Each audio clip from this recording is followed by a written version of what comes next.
Bhadradri Yadadri thermal power ప్లాంట్లపై మాజీ CM KCR పై వస్తున్న ఆరోపణలపై ఆయన స్పందించారు. ఆయన లెటర్లో పలు అంశాలను ప్రస్తావించారు. కేసీఆర్ పంపించిన లెటర్ ఎవర్ enquiry commission chairman justice L నరసింహారెడ్డికి అందింది. కేసీఆర్ తాను లెటర్లో పేర్కొన్న అంశాలను పరిశీలన చేస్తున్నాము అంటూ కమిషన్ తెలిపింది. లెటర్పై సమీక్ష విశ్లేషణ అనంతరం దానికి అనుగుణంగానే తదుపరి చర్యలు ఉంటాయి.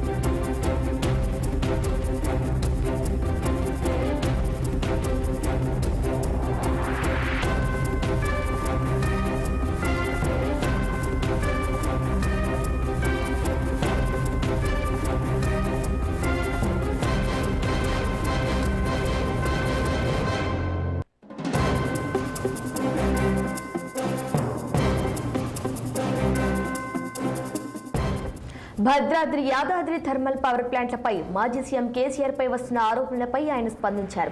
ఆయన లెటర్లో పలు అంశాలను ప్రస్తావించారు. కేసీఆర్ పంపించిన లెటర్ ఎవర్ enquiry commission chairman justice L నరసింహారెడ్డికి అందింది.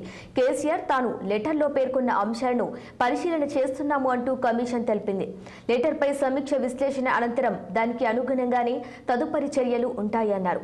ఇక ఇదే అంశంపై మరింత సమాచారం మా political bureau chief Ramu live లో అందిస్తారు. రామ్, చెప్పండి. Good afternoon Sirisha.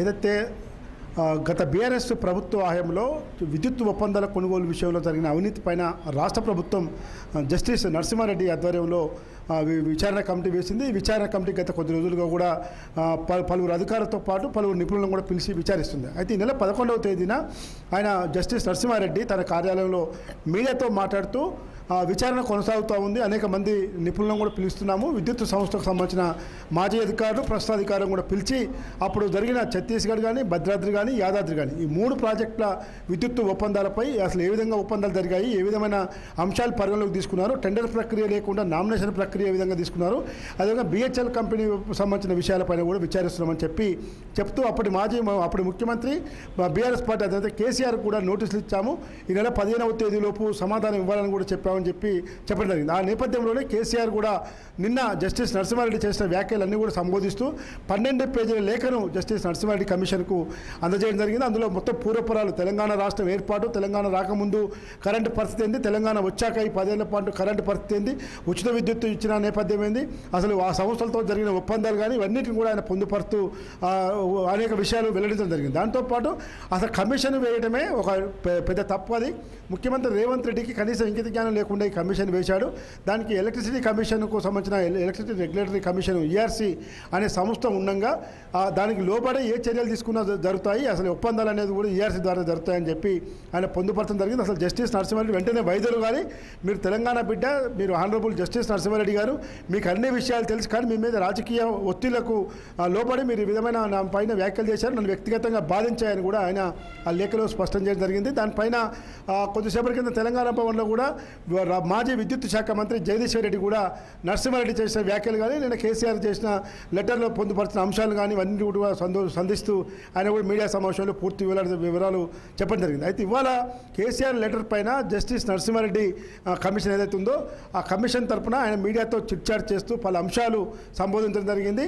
కేసీఆర్ రాసిన లేఖ నాకు కమిషన్కు అందింది. ఇందులో పొందుపరిచిన అన్ని విషయాలు కూడా మేము ఈ నెల 18వ తేదీన విశ్లేషిస్తాము, దానికి సంబంధించిన నిపుణులను కూడా పిలిపిస్తాము, బిహెచ్ఎల్ అధికారులను కూడా పిలిపిస్తాము అని చెప్పడం జరిగింది. అయితే వైదొలగం అని చెప్పి కేసీఆర్ చెప్తున్నాడు కదంటే ప్రజాస్వామ్యంలో ఎవరైనా ఏదైనా మాట్లాడటానికి హక్కు ఉంది, కానీ కొన్ని పరిమితులు ఉంటాయి. నేను అధికారికంగా రాష్ట్ర ప్రభుత్వం నియమించిన కమిషన్ అన్నది ఎవరు పడితే వాళ్ళు నియమించిన కమిషన్ కాదు. కాబట్టి ఎవరు మాట్లాడినా ఏది మాట్లాడినా మేము అన్ని రిసీవ్ చేసుకుంటాము, అన్ని విషయాలు కూడా మేము పరిగణలోకి తీసుకొని ఈ నెల 18వ తేదీన విచారణకు మళ్ళీ విచారిస్తాము, అన్ని లేఖపైన క్షుణ్ణంగా పరిశీలిస్తామని చెప్పడం జరిగింది.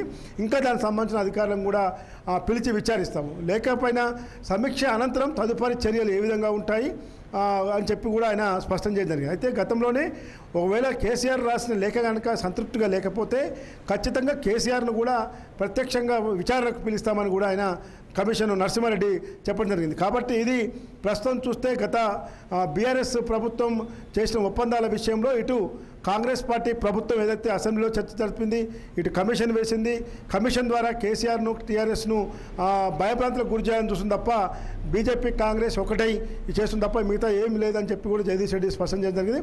ప్రస్తుతం చూస్తే మాత్రం ఇది బీఆర్ఎస్ పార్టీ వర్సెస్ విద్యుత్ కమిషన్ లాగా నడుస్తూ ఉంది. కేసీఆర్ వర్సెస్ నరసింహారెడ్డి లాగా ఈ కమిషన్ విషయంలో మనం చూడొచ్చు. Sirisha. Right Ram, thank you.